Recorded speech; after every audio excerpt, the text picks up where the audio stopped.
आप हमारा यानी डॉक्टर विपिन बिहारी लाल जो KP astrology EPS system of astrology वैदिक ज्योतिष के ज्योतिष विद्वान हैं, एस्ट्रोलॉजर हैं, पामिस्ट हैं और वास्तु के सलाहकार हैं।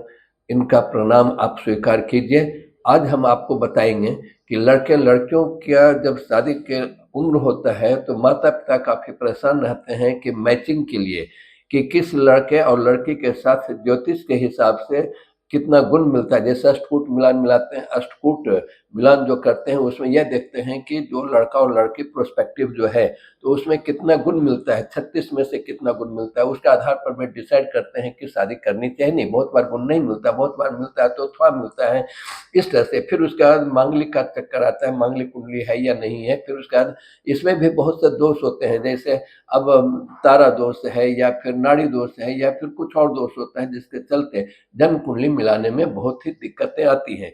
तो आज हम आपको इसके बारे में बहुत आसान तरीका बताएंगे। तो खास करके जिन लड़के लड़कियों की शादी होनी है तो आप उनका देखिए कि उनका जो है बर्थ स्टार कौन सा है, यानी किस नक्षत्र में उनका जन्म हुआ है।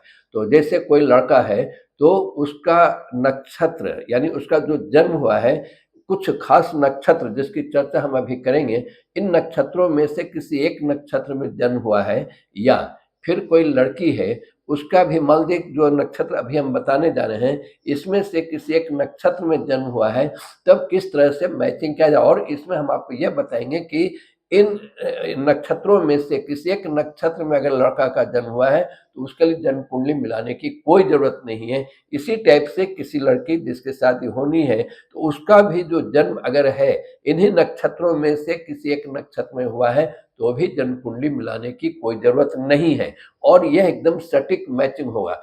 इसको हमारे पुराने जमाने के ऋषि महर्षि और ज्योतिष के जो विद्वान में हैं उन लोगों ने इसका नाम दिया है महानक्षत्र।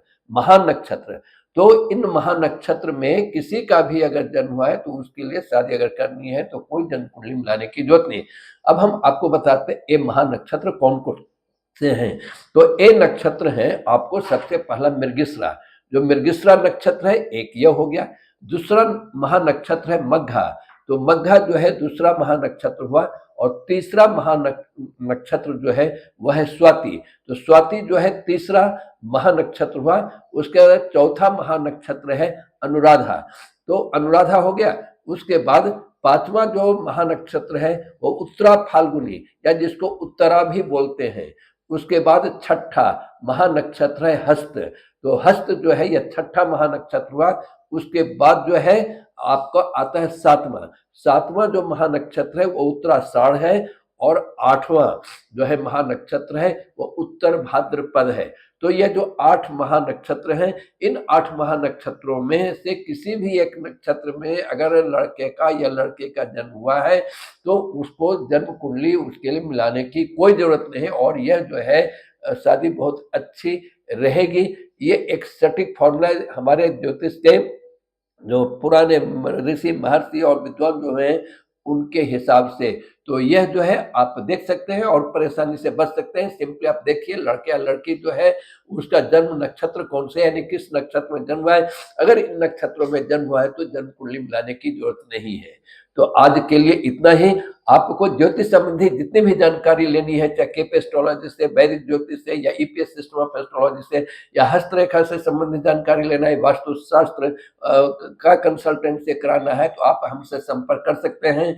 हमारा नंबर है 8867822128। फिर से रिपीट करते हैं 8867822128। और दूसरा नंबर है 9264236789। यह जो दूसरा नंबर रिपीट करते हैं 9264236789। तो आज के लिए इतना ही।